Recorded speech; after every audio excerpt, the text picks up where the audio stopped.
روکو مت سبین، اس نے اس کے کان کی لو کو اپنے لبوں میں دباتے ہوئے کہا۔ میں تمہارا شوہر ہوں، میرا حق ہے تم پر، اور آج میں تمہیں بتانا چاہتا ہوں کہ کتابوں والا عشق اور حقیقت کا عشق، ان دونوں میں کیا فرق ہوتا ہے۔ اس کے ہاتھ کی ایک جنبش سے ڈوری کھل گئی۔ سبین کا سانس اٹک گیا۔ اس نے شرم سے اپنا چہرہ ابراہیم کے سینے میں چھپا لیا۔ ابراہیم نے اسے خود میں بینچ لیا۔ وہ اپنی تمام تر سنجیدگی، تمام تر اصول بیڈ روم کے دروازے کے باہر چھوڑ آیا تھا۔ اس وقت وہ صرف ایک مرد تھا جو اپنی بیوی، اپنی محبت کو اپنی شدتوں سے آشنا کر رہا تھا۔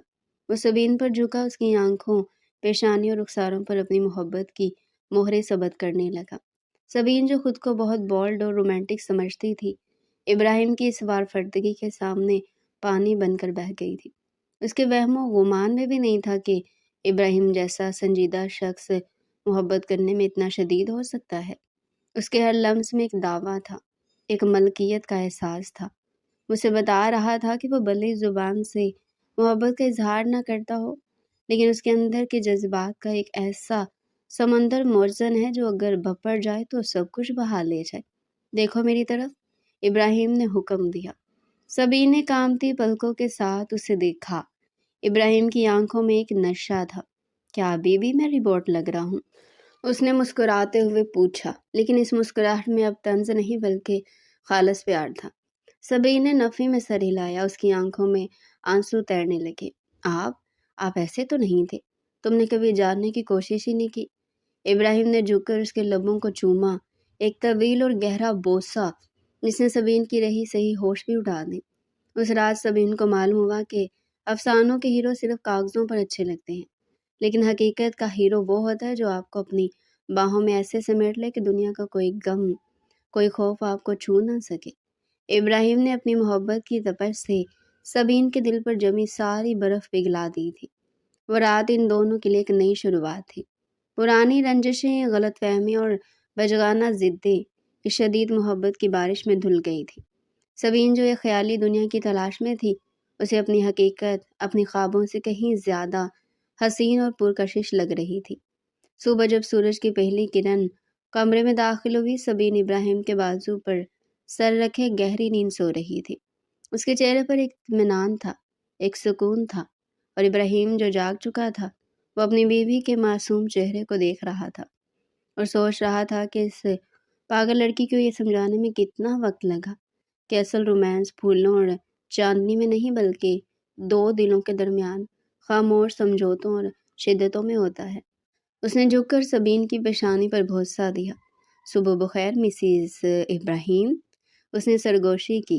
سبین نے نیند میں ہی مسکرا کر اس کے سینے میں اپنا منہ چھپا لیا۔ انکہا افسانہ اب ایک حقیقت بن چکا تھا، اور یہ حقیقت بہت خوبصورت تھی۔ صبح کی سنہری کرنیں کھڑکیوں کے پردوں سے چھن کر کمرے میں پھیل رہی تھی۔ گلزار ہاؤس میں ولیمہ کی تیاریاں زور و شور سے جاری تھی، لیکن سبین کے کمرے میں ابھی تک ایک میٹھی سی سستی چھائی ہوئی تھی۔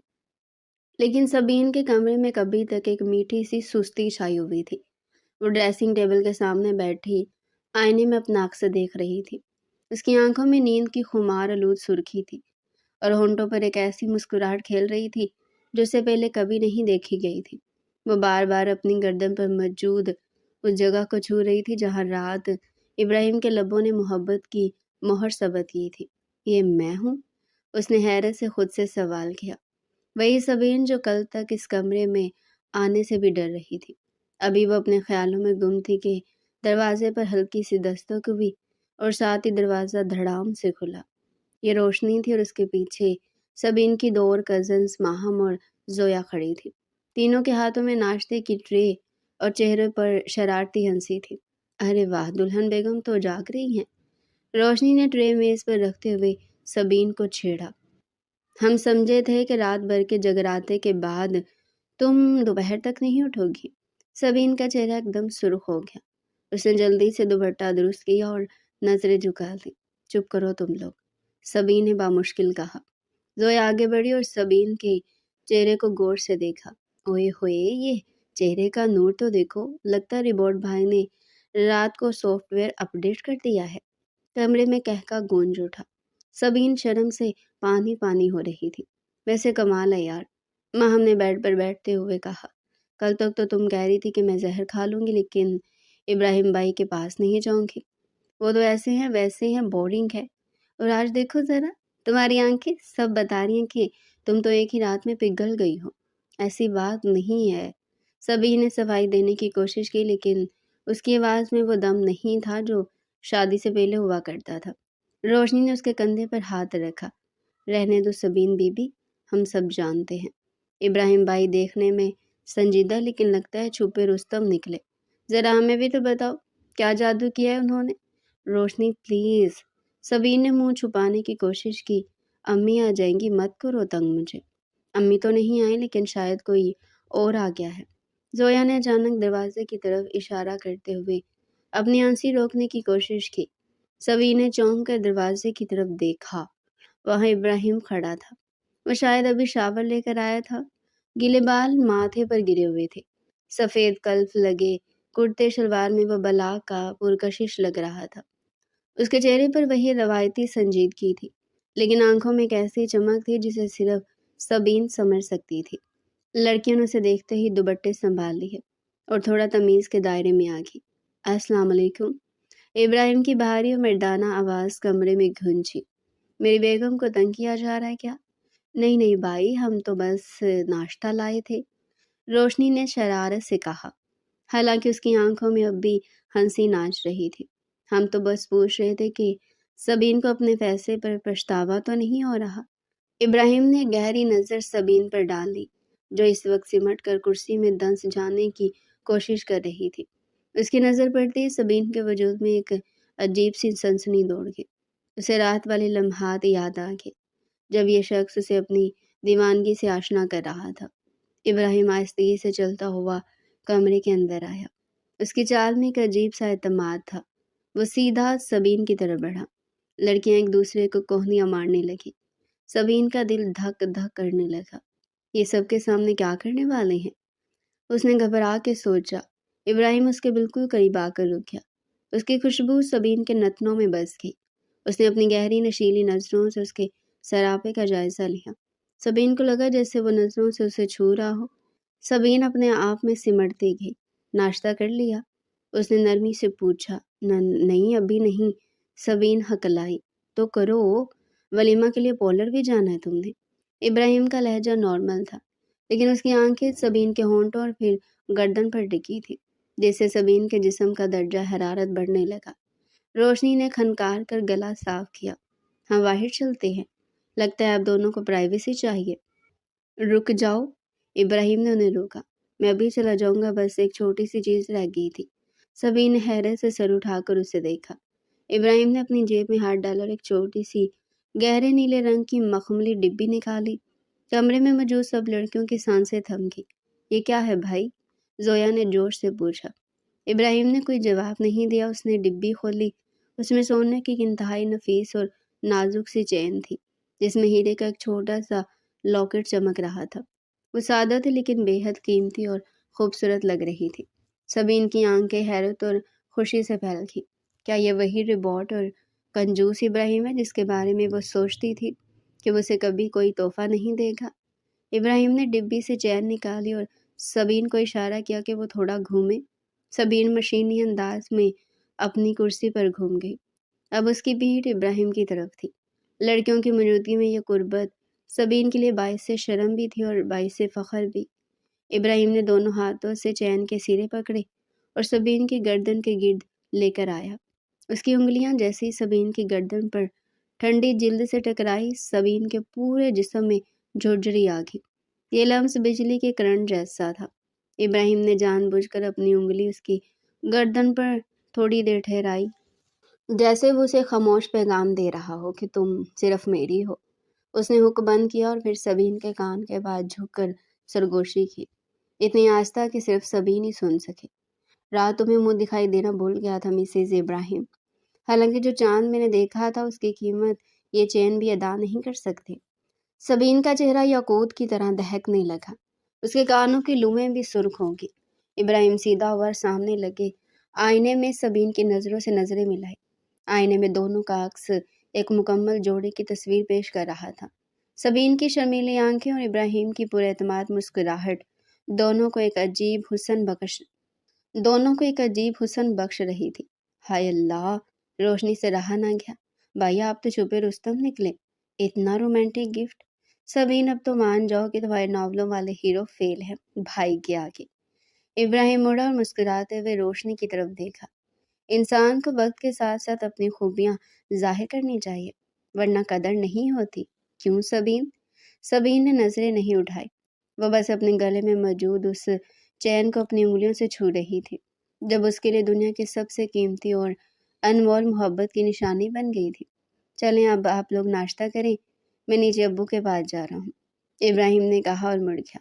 دروازے تک پہنچ کر وہ رکا جیسے کچھ یاد آیا ہو۔ اور ہاں سبین، آج ولیمے پر وہ نیلا والا سوٹ مت پہننا جو تم نے نکالا تھا، وہ گولڈن والا پہننا۔ نیلا رنگ تم پر کچھ زیادہ ہی جچتا ہے، اور میں نہیں چاہتا کہ آج ہال میں موجود تمام مردوں کی نظریں میری بیوی پر ہوں۔ یہ کہہ کر وہ آنکھ دبا کر باہر نکل گیا اور پیچھے کمرے میں ایک ہنگامہ برپا کر گیا۔ او مائی گاڈ! ماہم نے سبین کو زور سے جھنجھوڑا۔ سنا تم نے ابراہیم بھائی نے کیا کہا؟ پوزیسنیو چیک کی بھاگ کی۔ میں نہیں چاہتا کسی کی نظر پڑے۔ ہائے میں مر جاؤں۔ سبین نے اپنا چہرہ دونوں ہاتھوں میں چھپا لیا، لیکن اس کی انگلیوں کے بیچ سے اس کی مسکراہٹ چھپ نہیں پا رہی تھی۔ تم سچ کہہ رہی تھی روشنی، سبین نے دبی دبی آواز میں کہا۔ کبھی کبھی خاموش سمندر میں واقعی بہت گہرائی ہوتی ہے۔ ہاں تو ہم تو پہلے کہتے تھے، بس تم ہی نہیں مانتی تھی۔ روشنی نے اسے گلے لگایا۔ چلو شکر ہے ہماری دکھی آتما کو بالآخر اپنا ہیرو مل ہی گیا۔ بلے پر گھوڑے پر نہیں، لیکن اس نے تمہارے دل پر قبضہ ضرور کر لیا ہے۔ سبین نے آئینے میں دوبارہ دیکھا۔ گلے میں چمکتی ہوئی چین اس بات کی گواہ تھی کہ ابراہیم نے نہ صرف اسے اپنایا تھا بلکہ اس کے مان کو، اس کے نخروں کو اور اس کی ذات کو بہت محبت اور عزت دی تھی۔ اس کا دل اب ابراہیم کے نام پر دھڑک رہا تھا اور وہ جانتی تھی کہ یہ دھڑکن اب عمر بھر اسی نام کے ساتھ وابستہ رہے گی۔ یہ ہم کہاں جا رہے ابراہیم؟ اسلام آباد کی فلائٹ تو کب کی لینڈ کر چکی ہے اور یہ راستہ تو شہر کی طرف نہیں جا رہا۔ سبین نے گاڑی کی کھڑکی سے باہر تیزی سے بدلتے ہوئے مناظر کو دیکھتے ہوئے حیرت سے پوچھا۔ ابراہیم ڈرائیونگ سیٹ پر انتہائی پرسکون انداز میں بیٹھا تھا۔ اس کے لبوں پر وہی پراسرار سی مسکراہٹ تھی جب سبین کو بری نہیں لگتی تھی۔ صبر کا پھل میٹھا ہوتا ہے مسز ابراہیم، تھوڑا انتظار کرو، اس نے اسٹیئرنگ وہیل گھماتے ہوئے جواب دیا۔ لیکن مجھے بھوک لگی اور تھکاوٹ بھی ہو رہی ہے، سبین نے بچوں کی طرح منہ بسورا۔ بس پہنچ گئے ہوں۔ ابراہیم نے گاڑی کا ایک موڑ کاٹا اور سامنے کا منظر دیکھ کر سبین کی آنکھیں حیرت سے پھیل گئی۔ سامنے پہاڑوں کا ایک نہ ختم ہونے والا سلسلہ تھا جس پر سبزہ اگا ہوا تھا اور بادل اتنے نیچے تھے کہ لگ رہا تھا ہاتھ بڑھا کر چھو لیے جائیں گے۔ ٹھنڈی ہوا کا ایک جھونکا کھڑکی سے اندر آیا اور سبین کے چہرے سے ٹکرایا۔ یہ تو سبین کی زبان گنگ ہو گئی۔ یہ شمالی علاقہ جات کا راستہ ہے، ہم ہنی مون کے لیے مری اور پھر آگے ناران کا گان جا رہے ہیں۔ ابراہیم نے گاڑی سائڈ پر روکتے ہوئے اس کی طرف دیکھا۔ تمہارا خواب تھا نا کہ تم اپنی شادی کے بعد ان پہاڑوں میں گھومو؟ سبین کا منہ حیرت سے کھلے کا کھلا رہ گیا۔ اس نے بے یقینی سے ابراہیم کو دیکھا۔ آپ کو کیسے پتہ چلا؟ میں نے تو کبھی آپ سے ذکر نہیں کیا تھا، حتیٰ کہ امی کو بھی نہیں پتا تھا۔ میں نے صرف وہ رک گئی۔ اس نے بات صرف اپنی ڈائری میں لکھی تھی یا پھر روشنی کو بتائی تھی؟ ابراہیم نے اپنی سیٹ بیلٹ کھولی اور سبین کی طرف جھکا۔ اس نے آستگی سے سبین کے گال پر بکھری ہوئی لٹ کو کان کے پیچھے کیا۔ جن سے محبت ہوتی نا سبین، ان کی ہر بات، ہر خواہش اور ہر خواب کی خبر رکھنی پڑتی ہے۔ محبت صرف حاصل کرنے کا نام نہیں بلکہ اگلے انسان کی انکہی باتوں کو سننے کا نام ہے۔ سبین کی آنکھوں میں نمی تیرنے لگی۔ وہ شخص جسے وہ بے حس سمجھتی تھی، وہ اس کی روح کی گہرائیوں تک رسائی رکھتا تھا۔ تھینک یو، اس کی آواز بھر آ گئی۔ تھینک یو سو مچ ابراہیم۔ اب شکریہ رہنے دو، باہر نکلو اور موسم انجوائے کرو۔ اگلے چند دن سبین کی زندگی کے حسین ترین دن تھے۔ وہ ابراہیم کا ایک بالکل نیا روپ دیکھ رہی تھی۔ وہ ابراہیم جو گھر میں فائلیں اور کتابیں نہیں چھوڑتا تھا، یہاں ان پہاڑوں میں بالکل آزاد تھا۔ وہ سبین کے ساتھ ہائیکنگ کرتا، اسے اپنے ہاتھوں سے کھانا کھلاتا اور جب وہ تھک جاتی تو بنا کوئی شکایت کے اسے سہارا دیتا۔ ایک بار جھیل سیف الملوک کے کنارے بیٹھے ہوئے سبین نے اسے کنکریوں سے کھیلتے ہوئے دیکھا۔ آپ کو پتہ ہے ابراہیم، مجھے لگتا تھا آپ بہت بورنگ ہے، سبین نے اعتراف کیا۔ ابراہیم ہنس پڑا۔ اس کی آنسیں ان پہاڑوں میں گونجی تو سبین کو لگا جیسے کوئی موسیقی بج رہی ہو، اور اب اس نے بنوے اچکا کر پوچھا، اب مجھے لگتا ہے کہ میں غلط تھی۔ سبین نے شرارت سے کہا، آپ بورنگ نہیں ہیں، بس آپ کو کھلنے کے لیے صحیح ماحول چاہیے تھا۔ نہیں سبین، ابراہیم سنجیدہ ہو گیا، میں بورنگ نہیں تھا، بس میں اپنی خوشیاں، اپنی شرارتیں اور اپنی محبت ہر کسی پر ضائع نہیں کرتا تھا۔ میں نے یہ سب سنبھال کر رکھا تھا اس لڑکی کے لیے جو میری زندگی میں شریک سفر بن کر آئے گی۔ یہ بات سیدھی سبین کے دل میں اتر گئی۔ ناولوں کے ہیرو شاید لمبے لمبے ڈائیلاگ بولتے ہوں گے، لیکن ابراہیم کے یہ سادہ سے جملے سبین کو کسی بھی شاعری سے زیادہ گہرے لگے۔ شام کا وقت تھا اور وہ مری کے مشہور مال روڈ پر چہل قدمی کر رہے تھے۔ سردی کافی بڑھ گئی تھی اور دھند نے پورے شہر کو اپنی لپیٹ میں لے رکھا تھا۔ سڑک کی دونوں طرف دکانوں کی روشنیاں جگمگا رہی تھی اور سیاحوں کا رش تھا۔ سبین نے ایک موٹی سی جیکٹ پہن رکھی تھی اور ہاتھوں میں دستانے تھے، پھر بھی اسے ٹھنڈ لگ رہی تھی۔ ابراہیم نے یہ محسوس کیا اور اپنا گرم شال نما مفلر اتار کر سبین کے گلے میں ڈال دیا اور پھر اس کا ہاتھ اپنی مضبوط گرفت میں لے لیا۔ ابراہیم کا ہاتھ بہت گرم تھا اور اس لمس نے سبین کو اندر تک گرما دیا۔ وہ دونوں خاموشی سے چل رہے تھے، لیکن یہ خاموشی بہت پرسکون تھی، جیسے وہ ایک دوسرے کی موجودگی کو محسوس کر رہے ہوں۔ کافی پیو گی؟ ابراہیم نے کیفے کے سامنے رک کر پوچھا۔ ہاں، لیکن پہلے مجھے کچھ کہنا ہے۔ سبین وہیں رک گئی۔ لوگ ان کے پاس سے گزر رہے تھے، لیکن سبین کو دنیا کی کوئی پرواہ نہیں تھی۔ اس نے ابراہیم کے سامنے کھڑے ہو کر اس کی آنکھوں میں دیکھا۔ کیا ہوا؟ طبیعت تو ٹھیک ہے؟ ابراہیم فکر مندی سے اس کے ماتھے کو چھونے لگا۔ سبین نے اس کا ہاتھ پکڑ کر اپنے رخسار پر رکھ لیا۔ میں ٹھیک ہوں ابراہیم، میں بالکل ٹھیک ہوں، بس مجھے اپنی غلطی ماننی ہے۔ ابراہیم خاموش رہا، وہ بس اسے دیکھتا رہا۔ میں ہمیشہ خیالی دنیا میں رہی۔ میں نے سوچا تھا کہ میرا ہیرو وہ ہوگا جو ناولوں کے کور پیج پر ہوتا ہے، لمبا تڑنگا، بڑی بڑی آنکھوں والا، جو میرے لیے چاند تارے توڑ لائے گا، جس کا نام یارم کاظمی جیسا کچھ ہوگا، جو حق جتائے گا، محبت کرے گا، شدت سے چاہے گا۔ سبین کی آواز میں جذبات کا تلاطم تھا۔ میں اس وہم کے پیچھے بھاگتی رہی اور جو ہیرا میرے پاس تھا اسے پتھر سمجھ کر ٹھکراتی رہی، لیکن ان چند دنوں میں، بلکہ ہماری شادی کے بعد سے اب تک، آپ نے مجھے احساس دلایا کہ حقیقت افسانے سے کتنی مختلف اور کتنی خوبصورت ہوتی ہے۔ سبین کی آنکھوں سے ایک آنسو نکل کر ابراہیم کے ہاتھ پر گر گیا۔ ابراہیم، آپ نے میرا ہر نخرہ اٹھایا، میری بدتمیزی برداشت کی، میں نے شادی سے انکار کیا، آپ کی ذات کو نشانہ بنایا، لیکن آپ نے صبر سے کام لیا اور مجھے وہ سب دیا جو میں نے مانگا بھی نہیں تھا۔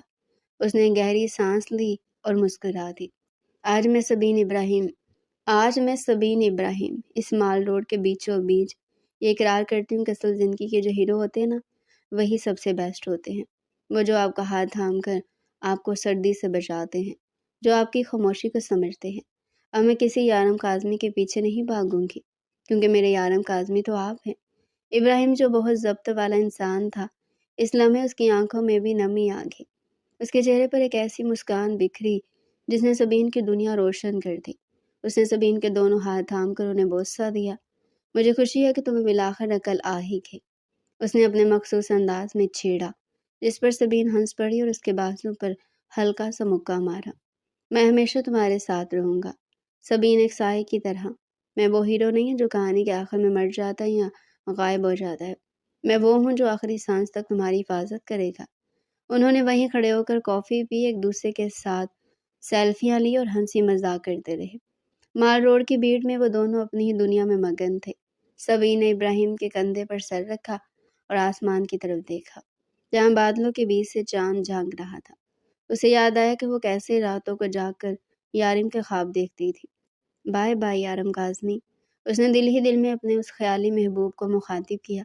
تم بہت اچھے تھے، بہت پرفیکٹ تھے، لیکن تم صرف ایک خیال تھے۔ اور ابراہیم حقیقت ہے، ایک ایسی حقیقت جو میرے خوابوں سے زیادہ حسین ہے۔ ہاتھ سے میرا یارم صرف ابراہیم ہے۔ واپسی پر ہوٹل جاتے ہوئے سبین نے گاڑی میں وہ ناول نکالا جو اپنے ساتھ لائی تھی اور جسے پڑھنے کا اسے موقع ہی نہیں ملا تھا۔ یہ کیا کر رہی ہو؟ ابراہیم نے پوچھا۔